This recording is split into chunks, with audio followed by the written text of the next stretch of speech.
Ang Ginoo manaa kaninyo. Manaw sa kanimo. Pagbasa gikan sa Santos nga Ebanghelyo sumala ni Juan.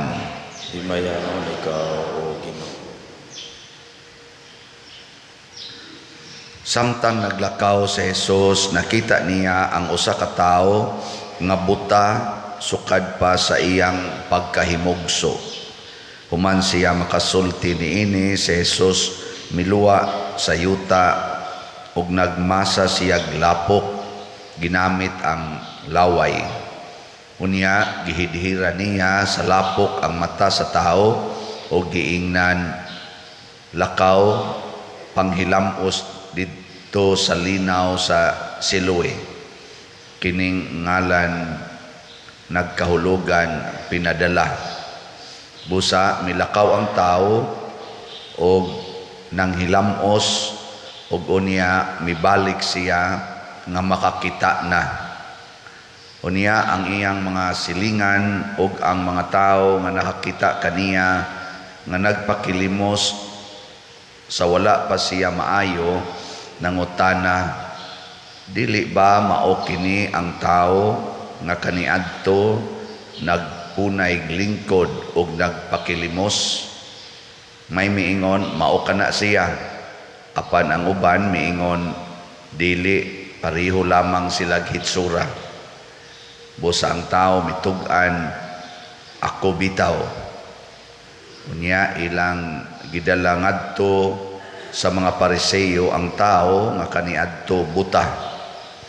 Adlawng igpapahulay kadto sa pagmasa ni Jesus og lapok og sa pagpabuka niya sa mga mata sa buta. Unya gipangutana pag-usab sa mga Pariseo ang tao kung giunsa niya pagkakita.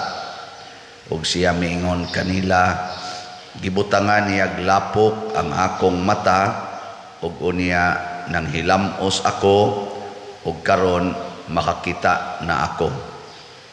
Pipila sa mga Pariseo miingon, ang nag-ayo kanimo dili gikan sa Dios, kay wala man siya magtuman sa balaod mahitungod sa adlawng igpapahulay. Apan ang uban miingon, unsaon man sa usa ka makasasala pagbuhat sa mga milagro nga sama niini ug nabahin sila. Busa nangutana pag-usab kaniya ang mga Pariseo, nag-ingon ka nga gipabuka niya ang imong mata.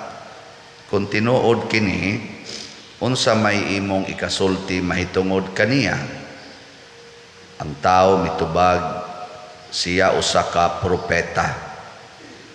Sila mitubag na tao ka ug nagtubo diha sa sala ug karon magpaluma-luma kag tudlo kanamo, ug siya gipalagpot nila sa sinagoga.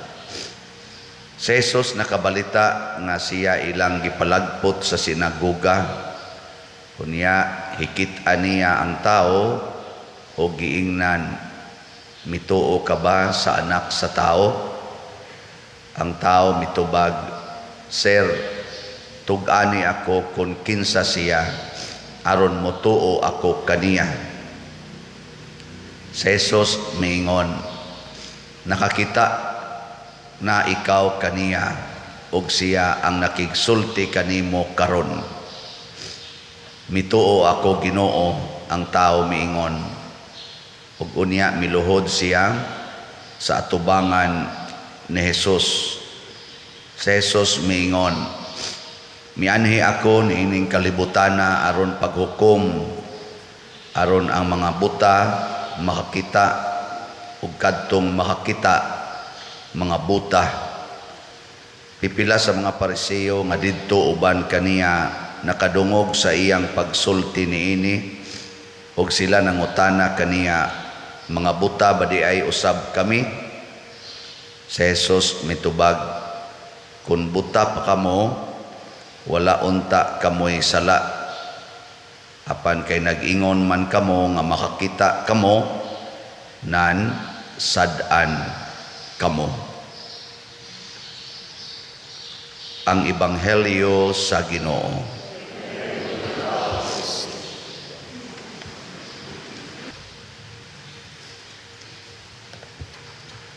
Ang tema karon sa atong Ebanghelyo o sa mga pagbasa mahitungod kini sa pagkabuta. Kung mabuta mo, unsa inyong makita? Ha? Na ato'y gagmay pa ming bata, ingnon dayon may kita kagwa, ingon sad may saan baka kita ng wa? Siya kakita baka gwa? Siya dili. Siya piyo nga imong mata. Kung sa imong nakita, wa. Siya kita dahi ka. Awa mo kasi. So, ang pagkabuta pakita kini ni Hesus nga doon na di ay duha ka klase sa buta. Ang buta nga makakita ug ang buta nga dili gyud makakita. Nya kining buta nga makakita mao ni sila ang dunay sala. Matud pa ni Hesus diri, ingon siya kun buta pa unta mo, wa unta mo isala. Pero kay makakita man mo, nakasa na mo. Gilingi ay mong tupad. Ing na kakita ka na ako. Sige. Lingi ba? Og nakakita ka, kana, posible na kang makasa. Paregod anang asawa nakakita sa bana, pero ang iyang gisulti, yaw-yaw, balikas, og uban pa. Nakasa na, wa? Ha? Nakasa, gayaw-yaw man. Pero og wa pa to siya makakita sa bana, adi gito siya magyaw-yaw. Kung buta gid siya ba, dito magyaw-yaw. Yawa man to siya kakita ng iyang bana, nag-agbay-agbay og mubo kay short. Di ita to siya magyaw-yaw. Nakakita man, patay. So mo na, unsa may buhaton, aron dili ta makasala, matud pas ikaduhang pagbasa, kinahanglan gyud ta nga magpuyo diha sa kahayag.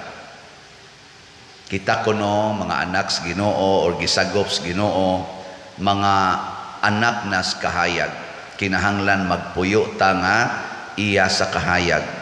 Nya unsa may kinaiya sa tawo nga naas kahayag, matud pas atong ikaduhang pagbasa, kay ang bunga sa kahayag mao ang kaayo, katarong ug kamatuoran. Kaayo pasabot kindness, nang dili gyud ka magsigi og buhat og sakit ngadto sa imong isig katawo. Nya katarong, justice, dili ka maghimog inhustisya.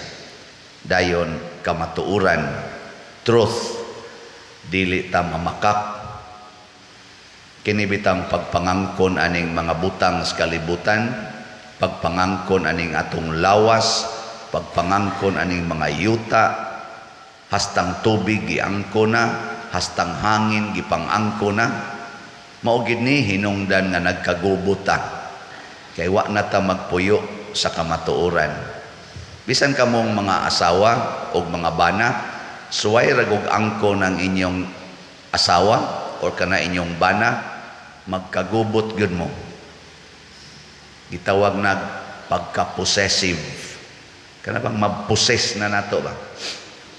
Mabuta na ingon i-deliverance, ingano man na-possess. Dili sayon kanang angkonon ta. Unsa may nindot? Set free. Freedom. Kinsa dinhing mga banaha, mga banaha ba nga mo claim na ako, Father, free gyud kay ko in relation sa akong asawa. Tasa kamot.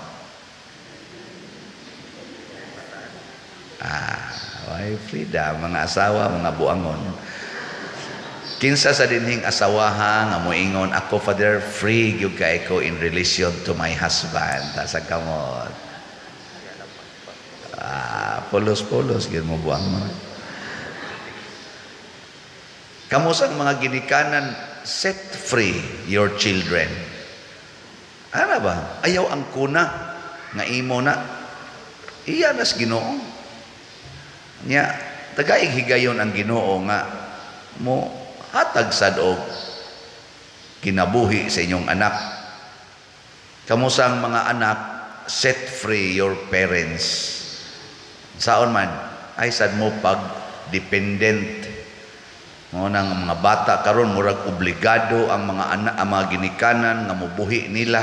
Hastas ilang mga anak ang ginikanan gyapoy pabuhion hangtod pas ila gani usahayng mga apo ang ila lagi apong ginikanan nga naghigda na in taon wa nay mahimo sigihan pagyugkuha ng pensyon kay ibuhi sa apo nga buangon mo set free nya unsaon man pagpuyo sa kamatuoran ug unsa may kamatuoran nga kitang tanan sulugoon sa Ginoo og mga alagad sa Ginoo og sa atong isig katawo.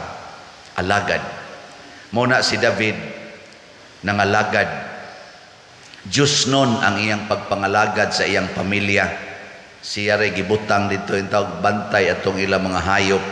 Di pagid siya iapil basta authority na hisgutan, dili siya iapil. Sulugoon siya.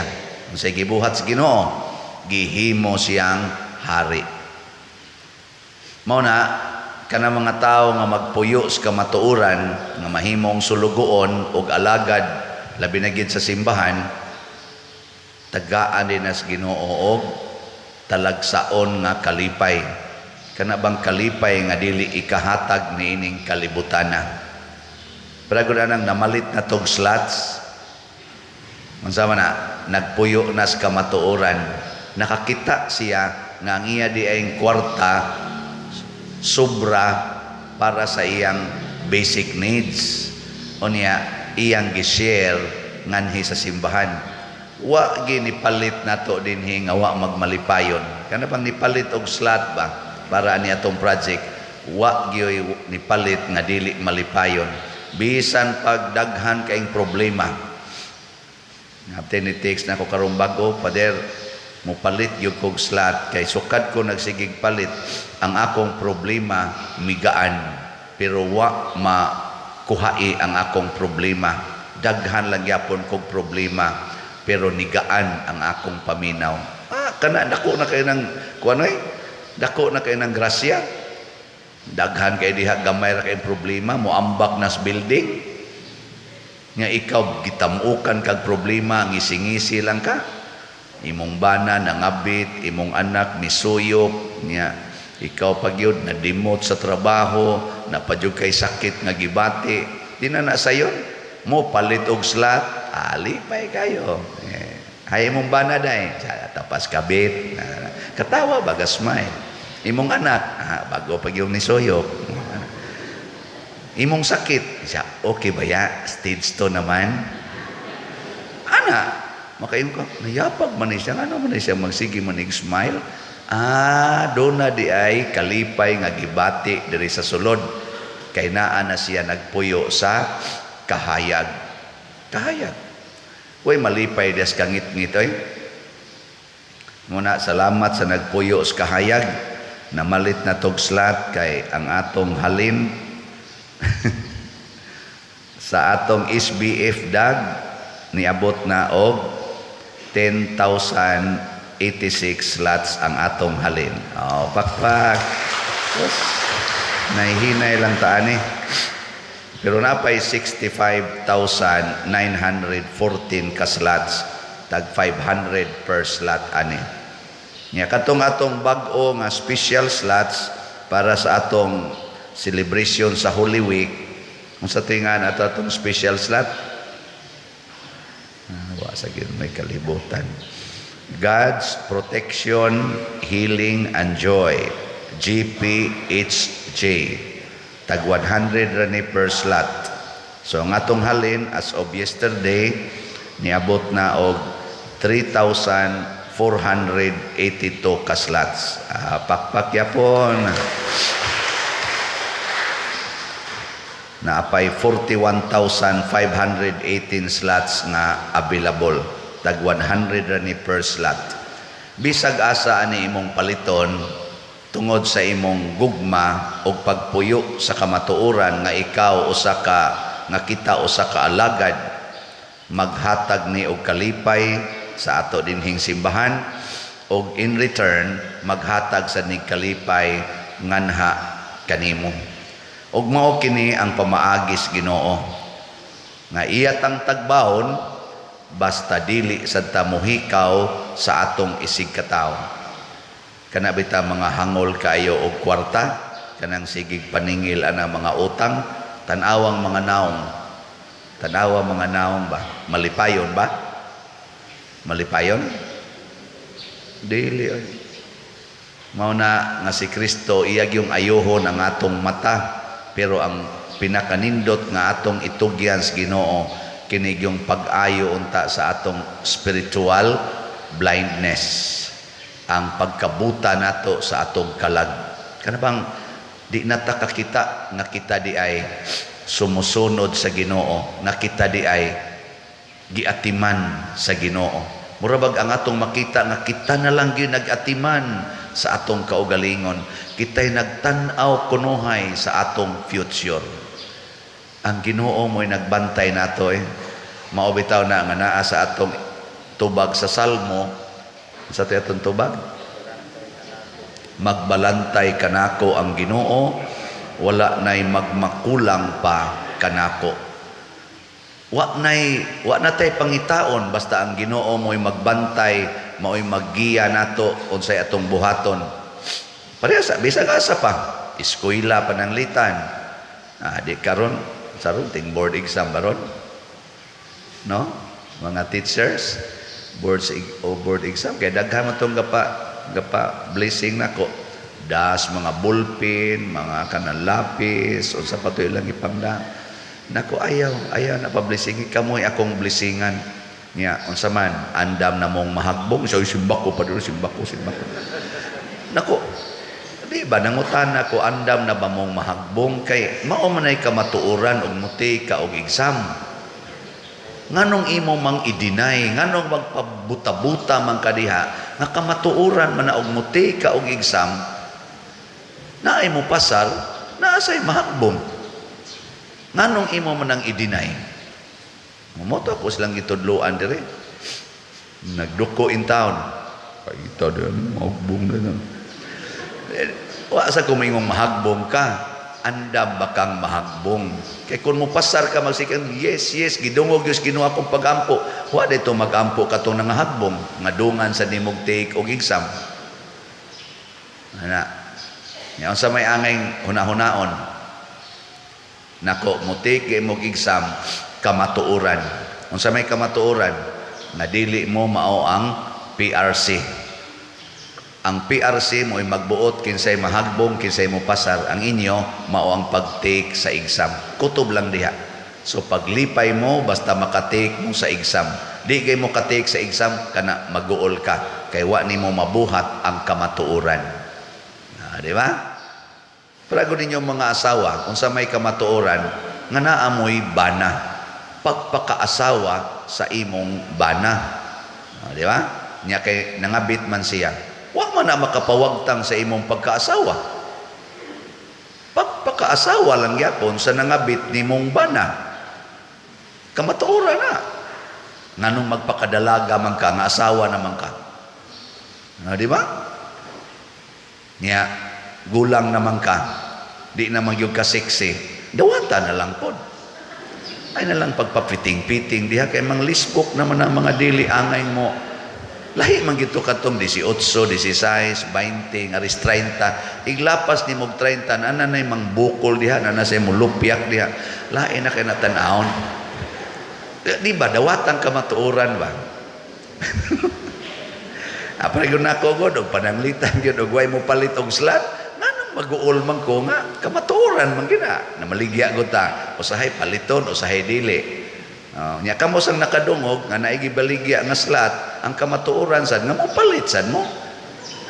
Pero di mo palit, inyo sang gidinay ang kamatuoran. Mao na mabuta na ta. magbalantay kanako ang Ginoo, wala na'y magmakulang pa kanako. Kanus atabantayan sa Ginoo, kung magsigitag sunod niya, isip iyang mga anak sa kahayag.